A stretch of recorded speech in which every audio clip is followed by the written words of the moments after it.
Ampun tuanku beribu-ribu ampun. Daulat setia menjunjung duli. Martabat negara kami junjungi, buat pertiwi yang kami cintai. Assalamualaikum warahmatullahi wabarakatuh. Salam sejahtera dan salam Malaysia Madani. Saya titipkan buat semua. Sejambak kasih buat pengerusi majlis, kombinasi intelektual kehakiman yang penuh berintegriti. Seterusnya, rakyat Malaysia yang sentiasa dekat di hati. Tampilnya saya di sini membawa satu matlamat untuk kita dukung bersama yang menjadi mauduk pidato saya, kesetiaan kepada raja dan negara. Menurut Kamus Dewan edisi keempat, kesetiaan bermaksud keteguhan hati atau ketaatan. Seterusnya, raja membawa maksud orang yang mengetuai dan memerintah sesebuah negara.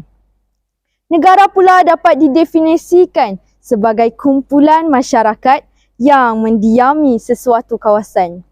Tuntasnya, kesetiaan kepada raja dan negara bermaksud ketaatan rakyat terhadap pemimpin dan pentadbiran pusat.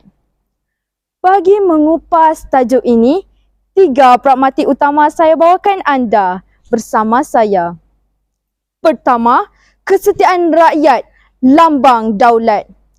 Hadirin sekalian, umum mengetahui Seri Paduka Baginda yang di-Pertuan Agong Al-Sultan Abdullah Riayatuddin Al-Mustafa Billah Shah Ibni Almarhum Sultan Haji Ahmad Shah Al-Musta'in Billah merupakan ketua negara kita.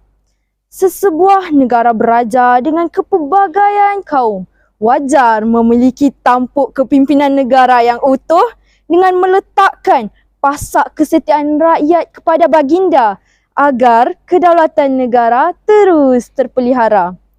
Hal ini dikatakan demikian kerana kedudukannya di Pertuan Agong sebagai Ketua Utama Negara termaktub dalam Perkara 132 Perlembagaan Persekutuan sekaligus menjadi tonggak kepada kedaulatan, ketaatan, perpaduan, keselamatan dan kemuliaan negara.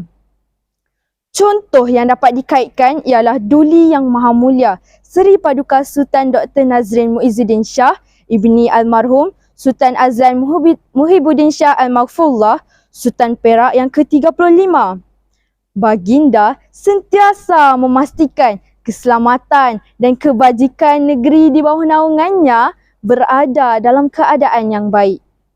Buktinya, Baginda telah menitahkan penyediaan dana khas berjumlah RM14.6 juta khusus bagi membiayai keperluan rakyat yang terjejas ketika penularan COVID-19. Izharlah bahawa institusi beraja ini merupakan penaung rakyat melangkaui semua agama, bangsa, budaya dan fahaman politik untuk terus berdaulat mengibar panji. Hadirin pemegang amanah negara, mencetus fikrah kedua, kesetiaan ummah, pengikat perpaduan. Hal ini dikatakan demikian kerana jika kita tidak berteraskan kepada kedaulatan seorang pemimpin, keruntuhan nilai perpaduan rakyat antara kaum boleh berlaku. Buktinya, Institut Kajian Etnik kita, Universiti Kebangsaan Malaysia telah mengeluarkan kajiannya bahawa kita semakin berisiko dalam isu perkauman yang dibangkitkan dengan unsur stereotip, prejudis dan diskriminasi yang menjadi cabaran semasa seperti yang berlaku dalam peristiwa 13 Mei 1969.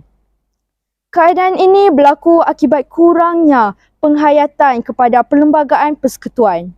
Namun, kini dokumen undang-undang bertulis ini menjadi terasa maktub dijadikan pegangan kepada pentadbiran negara kita yang bersifat demokrasi berparlimen. Oleh yang demikian, nyatalah bahawa raja menjadi tonggak kepada perpaduan rakyat yang menjadi asas kesejahteraan dan keharmonian negara kita yang merdeka.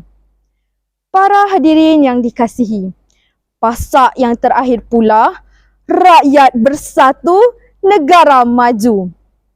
Dalam realiti ini, dapat kita jelaskan bahawa nilai kesetiaan yang digerakkan dengan usaha rakyat memberi sumbangan dan pengorbanan kepada negara pastinya mampu mengubah negara ke arah kejayaan. Buktinya, kisah tentang Sri Kandi Gelang Emas Merdeka, Allahyarhamah Siti Rahmah Kasim yang mendermakan gelang emasnya bagi membiayai perjalanan Tunku Abdul Rahman ke London untuk rundingan kemerdekaan.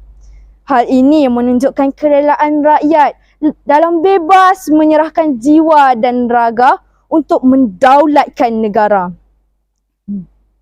Dampaknya, jika rakyat bersatu hati mencurahkan kesetiaan yang utuh bersama, persis peribahasa, serumpun bak serai, sikat bak sirih, sudah pasti membawa kepada matlamat negara ke arah pencapaian cemerlang dan terbilang.